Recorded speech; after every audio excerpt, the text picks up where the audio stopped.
A new study warns that an intermittent fasting diet could increase your risk of dying from heart disease by 91%. Is it possible that time-restricted eating causes a change in the body leading to an increased risk of dying from heart and circulatory disease? Are these claims valid? We will look at this new study and investigate the credibility of the findings. We will also look at the benefits of intermittent fasting in the short term. Additionally, we will look at the profile of people who should practice intermittent fasting to reap the benefits. Lastly, we will provide tips on how to do intermittent fasting to harvest the underlying miracles. We will provide links to the studies in the description below. For the sake of those who are new to the concept of intermittent fasting, let's begin with answering the question, what is intermittent fasting? Simply put, it is where you consume all your meals within a given period and fast for the rest. There are many examples of intermittent fasting such as the 8 to 16 where you eat within an 8-hour window and fast for the remaining 16 hours. Another popular one is the 2 to 5 where you eat within a period of 2 hours and fast for the following 5 hours. It is about limiting the number of hours a day you eat. It's also called time-restricted eating. Intermittent fasting is popular for two main reasons. 1. Celebrity endorsement. Elon Musk, Rishi Sunak, and Jennifer Aniston endorsed this practice, suggesting it helps them stay trim. 2.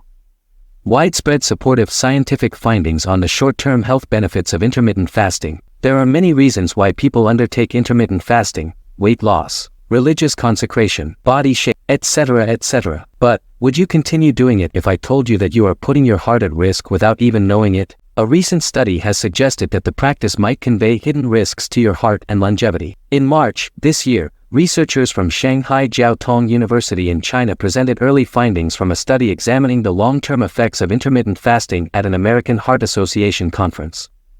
The report gained widespread coverage by the Independent, Daily Mail, The Sun, and Sky News. The massive coverage was because of the assertion. They argued that there is a link between limiting the time you eat and drink to less than 8 hours a day and having double the risk of dying from heart and circulatory diseases. The researchers followed around 20,000 adults in the United States, with an average age of 49. After analysis, they found out that people who limited their eating window to less than 8 hours a day had a 91%, almost double, increased risk of dying from heart and circulatory diseases, compared to those who had a more typical eating window of 12 to 16 hours. For individuals with heart and circulatory diseases, the study reported that they are more likely to die from heart and circulatory diseases when they limit their eating window to 8 to 10 hours. This increases their risk by a whopping 66%. While the presentation's findings are jaw-dropping, the study has serious limitations. 1. This research has not yet been peer-reviewed. This means that fellow researchers have not checked the findings. Also, it means that the study is also not published in full. We are all talking from a snippet view. All the coverage was based on the presentation summary or its press release. With that kind of information, it is hard to assess how accurate the research is.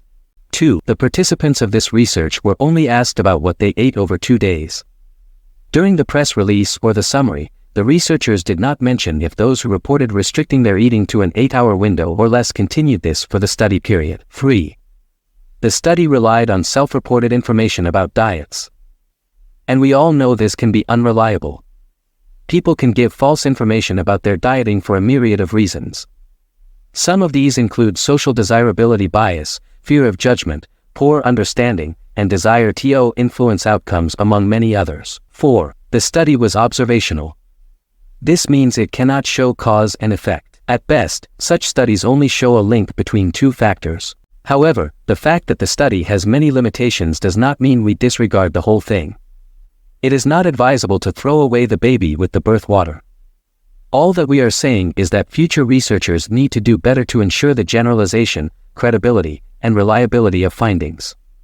Please note there are many pathways through which intermittent fasting can increase the risk of dying for people with heart disease and cardiovascular problems. 1. Blood pressure spikes. Intermittent fasting can lead to significant blood pressure spikes. During fasting periods, the body can experience physiological stress due to prolonged hunger. Consequently, this can trigger the release of stress hormones like cortisol. Elevated cortisol levels can activate the sympathetic nervous system, leading to increased blood pressure and heart rate, both of which strain the cardiovascular system. 2.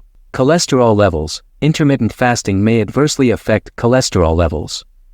Studies indicate that prolonged fasting can alter lipid metabolism, leading to higher levels of low-density lipoprotein, LDL, cholesterol, often referred to as bad cholesterol. Elevated LDL levels contribute to atherosclerosis, where plaques build up in the arteries, increasing the risk of heart attacks and strokes. 3. Blood sugar fluctuations. While intermittent fasting can improve insulin sensitivity in the long term, the initial phases can cause significant blood sugar swings, especially if meals are high in refined carbohydrates. These fluctuations can result in periods of hyperglycemia and hypoglycemia, both of which contribute to oxidative stress and inflammation, key drivers of cardiovascular disease. 4. Inflammatory responses. Finally, fasting can induce inflammatory responses. During fasting, the body's metabolism shifts to using fat stores for energy, which increases the production of free fatty acids.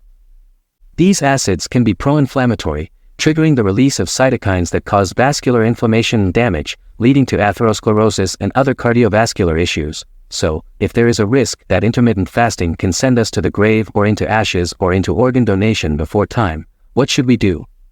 Considering that on the other hand, food overconsumption triggers the development of comorbidities, such as obesity, insulin resistance, hypercholesterolemia, hypertriglyceridemia, type 2 diabetes, and heart failure. And there are hundreds of studies suggesting that intermittent fasting protects against the development of these morbidities. We should not demonize intermittent fasting just because of the findings of an observational, non-peer-reviewed study relying on self-reports, while others have used randomized controlled trials, which are the gold standard for demonstrating the efficacy of a practice. At the same time, we should not proceed in arrogance. Rather, we should start practicing intermittent fasting safely. Here are tips to ensure that you gain from this practice. Tip number 1. Gradual transition. Start with a less restrictive fasting window, such as 12-12 or 14-10, and gradually move to 16-8. This gradual adjustment helps your body adapt without causing significant physiological stress. Tip number 2. Balanced meals. Ensure that your meals are nutritionally balanced, incorporating lean proteins, healthy fats, complex carbohydrates, and plenty of vegetables. Avoid high amounts of refined carbohydrates and sugars, which can cause blood sugar spikes and crashes. Tip number 3. Stay hydrated. Drink plenty of water during fasting periods to stay hydrated and help manage hunger. Herbal teas and black coffee, without added sugars or cream, can also be beneficial. Tip number 4. Monitor health metrics. Regularly check your blood pressure, cholesterol, and blood sugar levels. If you notice any adverse changes, consult with a healthcare professional promptly.